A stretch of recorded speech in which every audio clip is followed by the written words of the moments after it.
I'm Leslie. And I'm Shelly. And we're Sisters in Ebert. Welcome back for another Movie Monday. Ooh, welcome back to the new year. New year, new movies. I'm very excited. Old movies, but new to some of you, maybe. Yes. So we're starting a series today. The Mafia series. I love Mafia movies. There are so many. And our father loves them. So you too get to come along with us on the journey that is the Mafia. Yes. I am very, very, very excited for this one in particular. It's my favorite movie of all time today. All time. This is a Leslie favorite. Leslie's all the thumbs up. I probably should exempt myself from any rating of this. No, that's true. It's unfair. This is a summer of movies. Yes. Oh, wait, so we didn't say it yet. Goodfellas! Oh, sorry. Yes, Goodfellas. I mean, you can read it behind us. But... And it is a summer of movies. I think I was like 16 when we watched this for the first time. So I was like 14. And oh my gosh, this ignited my absolute love for Mafia movies. Very obsessed for a very long time. Yeah, she's well invested into the Mafia movies. As you can tell from her collection of t-shirts from this one movie alone. Now, for up until last year, though, I only had my original shirt from it. And it was no longer fitting because I bought it when I was 16. So it was, yeah. We've all grown a little. We've all changed. High school. Yeah. But that one I remember I bought, it was just the movie poster. Yeah. It was black. Black, right? yeah. And I got that on the boardwalk at the beach. I do remember that. That was that was like my big purchase. The Jersey Boardwalk Goodfellas shirt. Yes. And I remember thinking it was like $25 back in but it was worth it. It lasted. Sure. It was worth it. It was. Now that's not a bad price for a t-shirt, for a graphic t-shirt. That's true. That's a standard price here. Okay. 2025. Yes, 2025. That's crazy. That's crazy. Times they are changing. So this one was released. Okay, do you want to explain before we get into it the squirrels? Oh, the summer of movies. If you are new to this channel, we welcome you. First of all. Hi. So one summer and then many seasons after. Yes, it went all 4 seasons after that. We were home with our dad during the day, and he was like, hey, I want to show you some good movies. So every day during our lunchtime, we would sit with our food and watch a movie of Dad's choice. And sometimes we really enjoyed them. Yes. Like Goodfellas. I loved Goodfellas. And other times we did not enjoy them very much. So where we watched them was down in our walkout basement. And so there was a glass sliding door there to our outdoor area, wooden backyard. Yeah. So if we were bored or not interested in the movie, something was uncomfortable in the movie, then we would divert our attention from the TV to the door and just watch the squirrels in the yard. It was the second feature. It was more interesting at times than what we were being shown. It would alleviate any tension, any uncomfortable feeling, any awkwardness, because some of these were not, because we were bored, some of it was for adult themes, some of it was for... These were 80s, 90s movies. They are heavy on the adult themes. And we all know they are loose and wild with their ratings, too. A PG movie back then would be at least a PG-13 today. Oh, yeah. You can't get away with anything these days. But if we give the movie a high squirrel rating, that means we were watching squirrels the whole time. We saw 47 squirrels while we were looking outside. Whereas if it has a low squirrel rating, we didn't even notice the squirrels because we were enjoying the film so much. So that's where we give our squirrel rating. We have our fun little mascot, our squirrel friend, in his little tree trunk. So we'll bring him out at the end to discuss how we felt then and what we feel now. Exactly. Our past squirrels to our current squirrels. Because we've rewatched this movie, so we can have fresh eyes on it. Yes. I watch it annually, but I hadn't seen it in a long time. I think I had seen it at some point, or at least a few scenes since we had first watched it, but I didn't remember a whole lot of it before going into it this time. So, well, and it's kind of fitting that this is a January movie because this was a Christmas favorite. For some reason, they would always show it at Christmas time. They do show it at Christmas time. And I would watch it every Christmas scene. So So it's not even very Christmassy. It's like at a bar with a Christmas tree in the background. So this movie came out September 19th, 1990. Our mom's birthday. Happy birthday, Happy Mom. birthday. So that was a great present to get that year. Yeah. So 1990, and this when this movie came out, and it was Goodfellas. Okay, so this is based on a true story, the life of Henry Hill and several other of his associates back in the day in the mafia in the New York area. Yes. Henry is driving Jimmy and Tommy at the very beginning. He hears a thumping noise and thinks he hit something. And here it's like they're just driving down the road, a very isolated area, pulls over to check. And we find that the guy in the trunk is still alive. Yeah, so they're also casual about it. Like, what's that noise? Yeah. Oh, pull over. Let's check it out. And then there's a guy in the trunk that they put there. Yes. So Tommy and Jimmy put him out of his misery. Now, Tommy, yes. Henry Hill is played by Ray Liotta. Mm-hmm. Tommy is played by Joe Pesci. And Jimmy is played by Robert De Niro. Yes. So it from then we cut to Henry's childhood. As far back as I can remember, I always wanted to be a gangster. And it's a great line. Martin Scorsese movie. That's how it opens. I love it. It hooked me immediately. It's immediately. And it's interesting how they show that first scene that's in the future. Yes. Because it's like, what is happening? Yes. And then it goes back and like you have this build up of getting to that point. And you have the great soundtrack. Yeah, the music is prepare for me gushing over this movie. It's just it was my entire life in high school. So as a kid, Henry wandered into the cab stand for a job. Wanted to be a gangster way before that though. And then Paulie we're introduced to, Paulie Cicero. He didn't have to move for anyone. He moved slow, but Paulie didn't have to move for anybody. He was like the boss of that area. And he is played by, what's his name? Paul Sorvino. Yeah. His parents are happy about the job at first for Henry, but soon unhappy after realizing Henry wanted to be there full-time instead of part-time. He's still, 13, 14 years old? He's a kid. Yeah, at this point. So a letter came home saying Henry wasn't at school for a month. A month? A month. So so he gets beat by his dad, an Irishman, and but the way he sees it, everybody takes a beating sometimes. You even sounded like radio. Your laugh is getting close too. Gangsters then threaten the mailman after Henry says he has to back off because he needs to go to school. He shows up with a black eye to the cab stand. He says he can't do it. The gangsters threaten, they have him point out his mailman on his block. Goes to his house, yeah. And threatens the mailman, any letters that go to this kid's house from that school, they come down here first. Yeah. And then he said they never got mail again. Yeah. Soon stop bringing all the mail all together. Yeah. Pretty soon my mom had to go to the post office and complain. Yeah, this is we didn't get any letter from truant officers. We didn't get any letters from the school. Pretty soon we didn't get any letters at all. So Paulie hates phones, and some guys, that's all they did all day long was deliver messages on the phone for Paulie. It's like whisper down the alley for him. He's like, they run from the payphone to there, and then he says no, tell him no, and he runs back to the payphone. Nothing is getting traced. No, exactly. Very careful, very smart. And this is supposed to be the 50s? I think either late 50s or early 60s. I think late 50s. Okay. Yes. They give a time. I think it was like 55 through 7. I forget. I don't know the years. But... That I need to look up. Yeah, I meant to look that up and I didn't get there. So Paulie, I said that. All right. So just like what was going on in Italy, but in the U.S., essentially. They just brought what they were doing there to America. Business. Yeah. Because Paulie would offer protection to everybody and, in exchange for monetary compensation. There is at one point, some guy wanders in with his hand that got shot into the restaurant, Tootie's restaurant, I think it was. Tootie was Paulie's brother, Tootie. Henry's like a busboy. Yeah, he's a busboy, and he's like wrapping his arm in aprons. He's bleeding all over the place. He's trying to help They're gonna get him out of there, get him out of there. And so he's like, well, I can understand, Tootie didn't want him, dying in the restaurant. He's like, wasted 8 aprons on that guy. 8 aprons. He's getting scolded for helping him.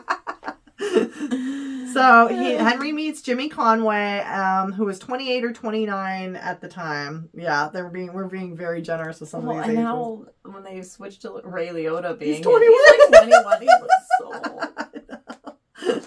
I saw a meme recently. It said, like, in the 90s, we believed that this was a 21-year-old. So Jimmy was already higher up in the organization. He enjoyed stealing. He did it for fun.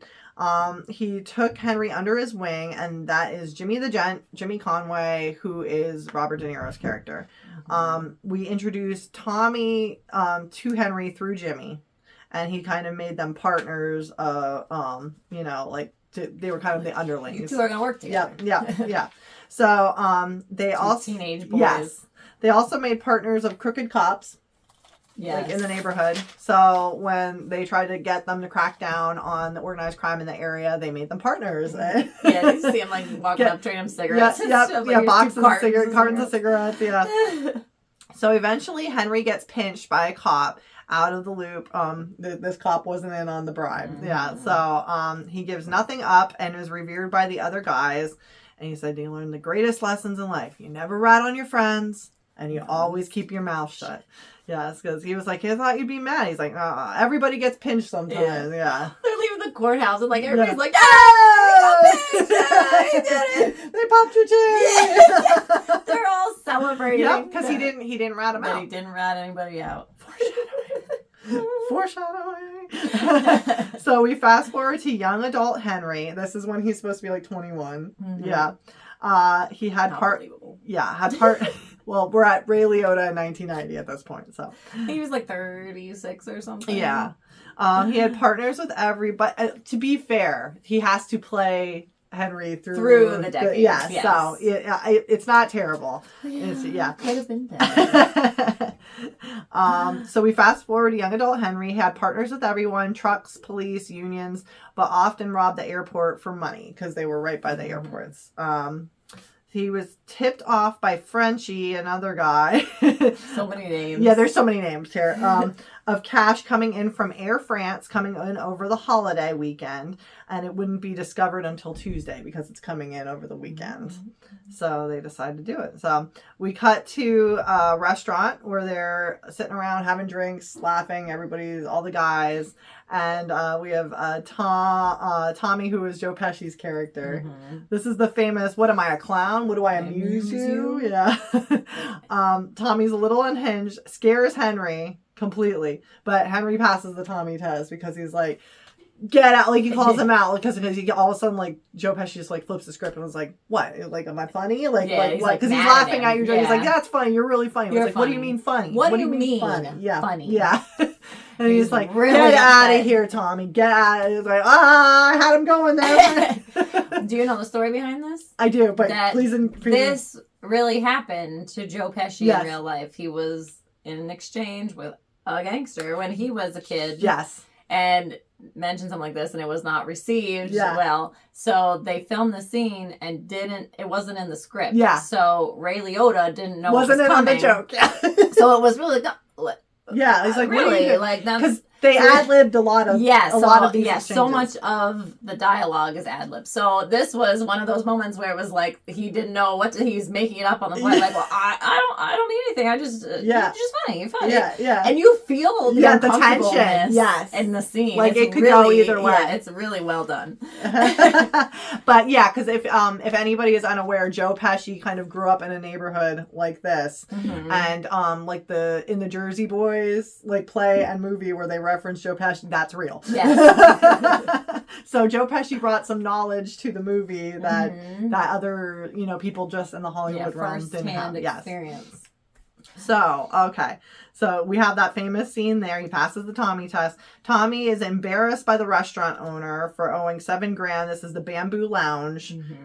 It's one of the restaurants in their loop, though. So the owner goes to Polly after he's roughed up by Tommy and because he kind of calls him out in front of the table, like, hey, I need you to pay your tab. It's like, why are you doing this now? Like really mad about it. Yeah. So he offers a piece of his second restaurant to Polly, who agrees. So we're kind of setting up there. There's difficulty later coming up with Polly's money and F you pay me. Like that, what, your mom's in the hospital, your house burned down, F you pay me. Like nothing comes first before Paulie getting his cut. Yes. So that was part of the price that you pay in this situation. Once drained, they use arson for insurance money. Yes. So they suck everything when they can't get a single dime out of it. Out of these restaurant businesses. Then they send them for insurance. Yep. And that's what happened to the bamboo lounge. Yes. You see them like setting it all up. Like they're putting, he's like, what are you doing? You're like decorating a Christmas tree? And then they're just sitting out in the car. Yeah. Like waiting for it to go Waiting for it to ignite. And they're just casually having conversations. This is before CCTV. So yes. You could just, so Tommy asks Henry for help on a double date with 2 Jewish girls who are prejudiced against Italians. Do you believe that in this day and age? Prejudiced against Italians. Henry goes as a favor, but is worried about the meeting that he's supposed to have with Tootie later, Paulie's brother. So on the time. So he's just checking his watch the whole time. He is not invested in this date. No. He's just going as a favor for Tommy. Doesn't want to be there with this girl. Yes. We find out the girl is a dark-haired girl named Karen. And then we don't really get the name of Tommy's girl. She doesn't last. No. Okay. So that date is where he met Karen, who would go on to be his wife. They agreed to go again, but he stood Karen up later because, he had something else going on. Yeah, he was more invested in his the mafia business, friends. And his responsibilities there. So she goes and confronts Henry in the street, yelling at him. She makes Tommy go looking for him, and it does briefly, the whole time Henry is doing a narration over this, and it cuts to Karen narrating this part. Yes, so I made Tommy take me looking for him. So which is interesting because it was a nice touch. It was a nice touch to get a different perspective during the film. Yeah, it's just ever the 2 of them. It's never anybody else. Yeah, I don't think there is anybody else. Yep. So Henry likes Karen, that she called him out. Yeah, he's like, okay. Yeah, I like this girl. She's not going to take any BS from me. She had eyes like Liz Taylor. Immediately starts smooth talking. Look, it's going to cost you. It's going to cost you. Which, if you don't know, Karen is played by Lorraine Bracco, who also played Dr. Melfi in The Sopranos. Yes. That's her other really famous role. So this is where we're introduced to Karen then. Henry lies with Karen to her mom that he's half Jewish, just the good half. He shows up to pick her up and he's got his cross necklace showing and she's like, you gotta hide that cross. And so my daughter tells me you're half Jewish because Karen's Jewish and he's like, just the good half. So next is our famous scene, entering the Copacabana through the kitchen. The shot is in one take. Karen likes living in luxury, doesn't question much, and previously only knew from... Oh, yeah. Okay, so we have the And Then He Kissed Me song during this part. That's walked up to me and he asked me if I wanted to dance. Yeah. So I said previously before this movie, I only knew that song from Adventures in Babysitting. When it opens up. Yes. This is a much better scene. So we probably were immediately like, oh. Yeah. We perked into it, because we recognized it. And so they're walking through the kitchen, just going through the back, and they walk. It's a cool shot. They're just weaving in and out of all these different little rooms. There's people going back and forth. Yeah. Yes, waiters and waitresses. They get out to the main floor. Somebody brings them out a table that wasn't previously there, sits it down right in front. And the whole time, everybody's greeting, Henry, hey, how you doing? Yeah. He's shaking hands like he's a celebrity walking in this back door. Exactly. Do you know why they went in the back door in this scene? Well, maybe for a different reason. For the movie? Go ahead. They wrote it in because they didn't give them permission to film in the front. Okay, I have a different fun fact. I'm saving mine for the end. Okay, you save it for the end. That's good. So they didn't give them permission to They didn't have permission to film. Was it the real Copa? Yes, the real Copacabana. And they wouldn't let them film in the front. This is better. Yeah, this is better. They wrote the scene in okay, well, this is how we're going to do it then. I love it. Because I'll tell you later on. Okay. Yeah, some more fun about that scene. But, and if you look at that part in one point, he walks right into a countertop or something, and it bounces off. Yeah, They did it 8 times. Did they? But that was probably the best take that they had. So yeah, because it's shot like they didn't do stop and starts. It was shot in one continuous winding. The camera was right. So behind that's what I meant by time. one take. I didn't mean one continuous. One continuous shot. That's what I should have said. Yeah. Okay. So she asked what he does for a living. I'm in construction. I'm in construction. It doesn't feel like you're in construction. He's like, I'm a union delegate. He's just like, going on. Tommy and Henry then, so they're watching the show, and they're getting a taste of. She's getting a taste of how he lives. Lifestyle. Yeah, people are sending him a bottle of wine champagne. Or champagne. Yeah, I don't know what it was. Tommy and Henry. Okay. Tommy and Henry rob Air France for $420,000. Gave Paulie his share, and Henry is to tell others that he won in Vegas. So that's the next part. Yeah. Now we cut back after that scene back to Henry and Karen dating. Yes. So that's why it was kind of a little disjointed here, but that's the order in which it happens. Mm-hmm. So we meet Karen's neighbor Bruce in passing at a beach club. Mm-hmm. Yeah, just this young guy. Yep. Like, hey Karen, yep. how you doing? Think nothing of it. Karen teaches Henry that here you sign for it at the club. You don't. He's starting to put cash in. Yeah.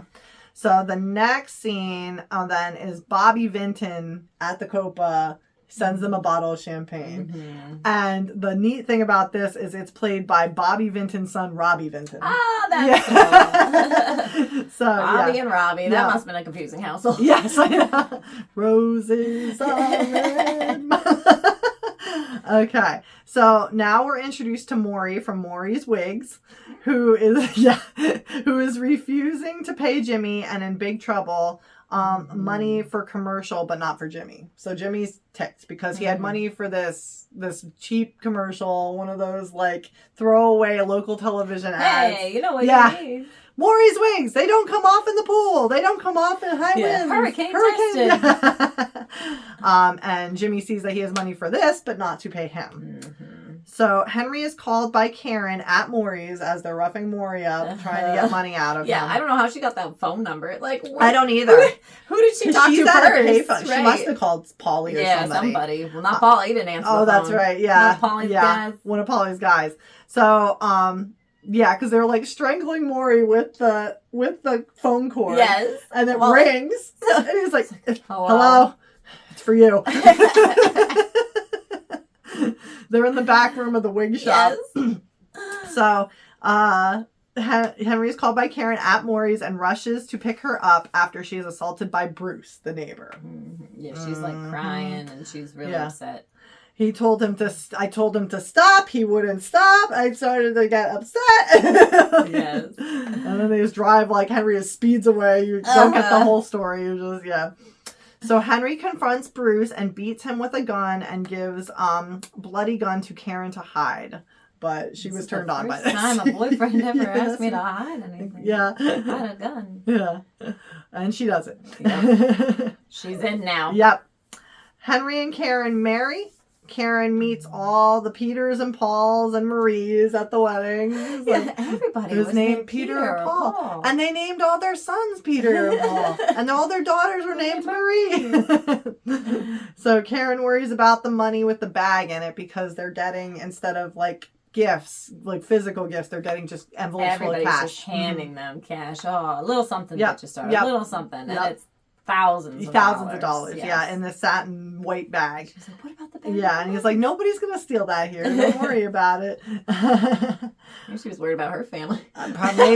Maybe. So they're living with Karen's parents initially, who has problems with Henry not being Jewish and how he barely comes home. Which is, why were they living with her parents? Like, he's got funds here. She mentions, like, Mom, you wanted us here. So that might have been it. But I don't get it. Yeah. So Karen's mom confronts Henry, who is like comes home at like 4 or 5 in the morning. It's like dawn. It's just starting to the sun is rising, and he's walking in the door. Walks in. Her mom just goes right up to him. Right at the door. Where are you? Blah blah blah. Yeah, and why did you come home? Turns around, does an about face. He smiled too. He was like, and just turned back to the car. And Tommy's there in the car. Oh, why did you come home? Where were you, Henry? Where were you? Teasing him. They just drive off. Yep. So he immediately just turns and leaves. Karen's so mad at her mom. Mom, what are you doing? So this is just a little taste of how things are now. Karen is learning more about mafia lifestyle at a hostess party with all the other mob wives. Which I thought she looked so pretty in this scene. She looked so like her skin. She has that newlywed first time put together. Yes. Yeah. And like, everybody else is haggard. Well, that's what it was. Probably they especially dolled her up to show the difference between the two because the other mob wives are rough. Yep, the other wives look beat up. Much makeup and they had cheap double knits. And everything they had was thrown together and cheap. And she, who make people out to be saints as soon as something happens. So she's telling this story about like a gun goes off, and then she's got a mother-in-law and a son in the funeral home, and you're like, oh please! As soon as something happens, you always make them out to be saints, you know. There's like all this chatter going on. Oh my gosh, yeah. It was like a Mary Kay party. Yeah, it's something like a makeup party. They were doing makeup. Yeah. So Karen is worried about Henry going to jail, who assures her he's organized and that would never happen. It doesn't happen. Yeah. I am organized. I know my business. Yeah. I'm good. Karen buys into the justifications of the lifestyle and goes about her business. Mm-hmm.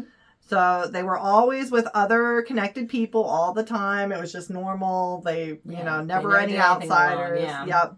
Karen learns to pay off cops when needed. Like they show up to her house with a warrant. She's like, I just make them coffee. Yeah. Like some people would spit on their rug, their own rug. Why would you clean that? She's like, I found like it was just better to make coffee, be polite, and call the lawyer.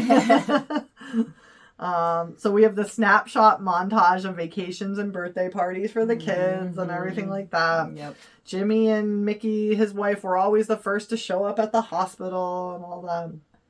They really are a family. Yeah. Like they do everything. Everything. Yeah. Karen asked for money with her finger, like I need some money. Like how much? And hands are a stack that high. Yeah, that's what that means. I was gonna go shopping. Yep. Oh, all right. She uses her womanly wiles to get him to agree. Because that's how they did it. And just in case the house was bugged, that way they weren't talking specific amounts. So that's how they would do it. They would show how much a stack this big. Which is that ones? Is that fives? Is that tens? How much is that? Like I don't think that was ones. I don't think it was ones either. So okay, we get our next date. Is June 11th, 1970 in Queens, New York. Billy Batts is out of prison in the same bar as Henry, Jimmy, and Tommy, and harasses Tommy, who used to shine shoes when he was a kid. So he used to shine his shoes. Tommy comes back later and beats Billy Batts to death and apologizes to Henry for getting blood on his bar's floor. Because this is Paulie's bar. Yeah. And Henry is running. Yeah. He's in charge of the restaurant, so it's his job to make sure it's running smoothly. Yes. So he's the one kind of making sure everything stays smooth inside the building. So then Tommy comes and hothead later and and destroys Billy Batts on this floor. I actually did a report on this scene in college. I forget what class. It was like a poetry class or something. Like it was not like a film class. I don't remember what, but it was something about like the disconnect, like how Tommy like just beats this guy to death and just like, I'm sorry I got blood on your floor. And Henry's taken back. He's just like, okay. Yeah. So Tommy is in big trouble as Billy is a made guy and he's fresh out of prison. So like he's on everybody's radar right now. Tommy is not made. Henry cannot be as he's half Irish, and Jimmy also cannot be made for being Irish. So made just means you're a leader who is untouchable. You can do anything you want. Yes. Yep. If anybody wants to do like anything with you, it has to go through like 5 different approval systems. Yep. So if they wanted to kill Billy Batts, they could have probably, but they really had to get a lot of permissions from other people. They had to go to that family and Polly had to go to that family. Everybody has to agree, and that did not happen. No. Tommy just took matters into his own hands. Yes, so in order to be made, you have to be 100% Italian to trace all your ancestors back to the old country.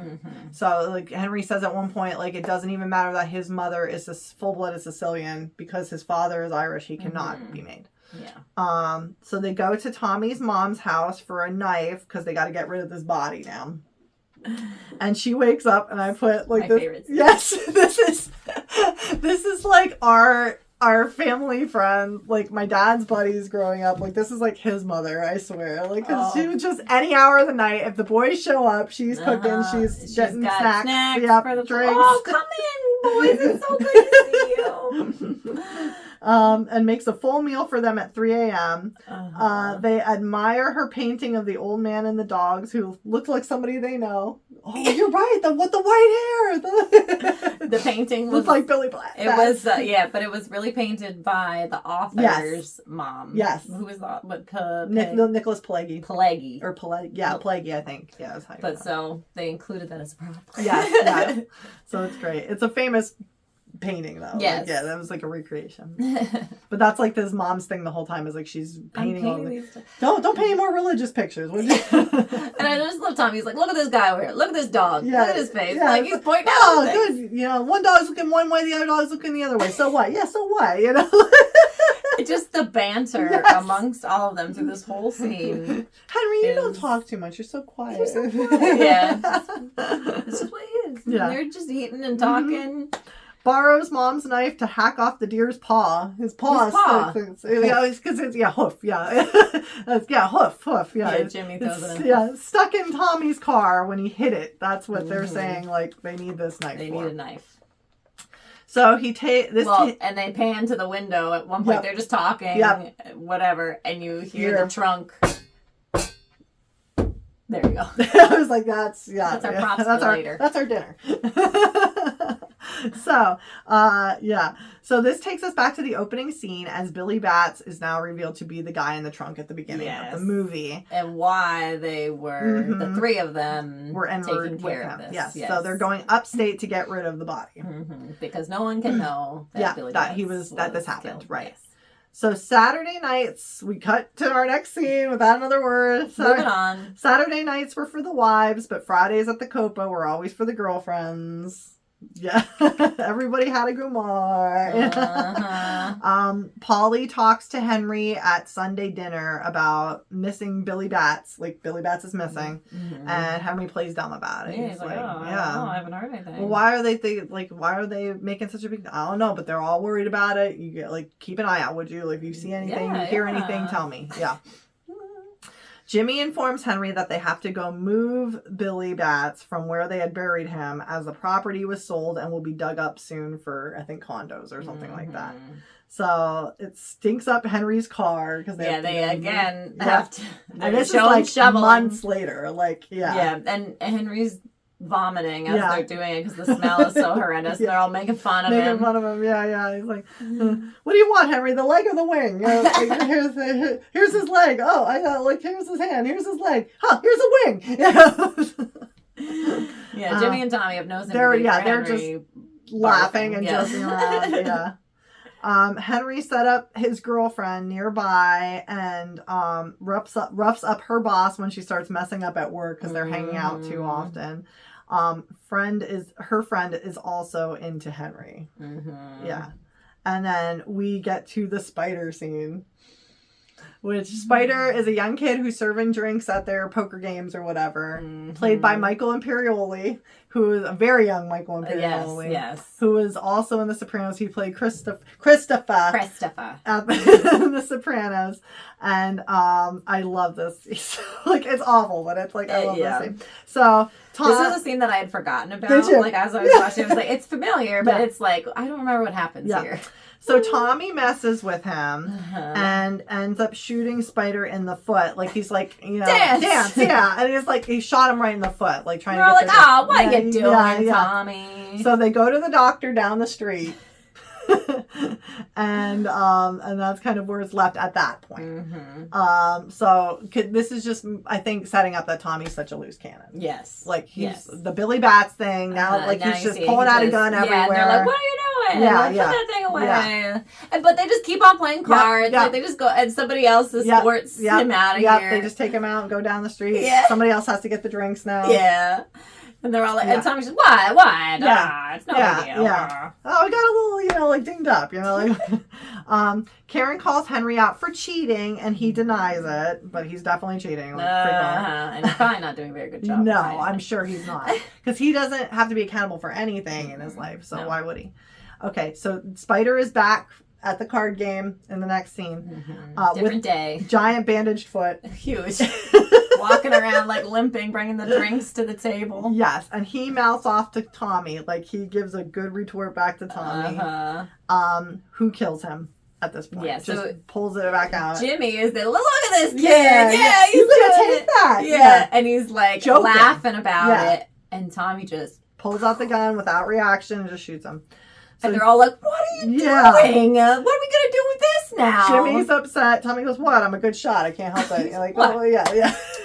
And he's there with the card. Are we going to play it? Yeah. He's like, no, we got to go get rid of this. I'm like, what? You think I'll dig a hole? You think I never dug a hole? Yeah, I'll dig a hole.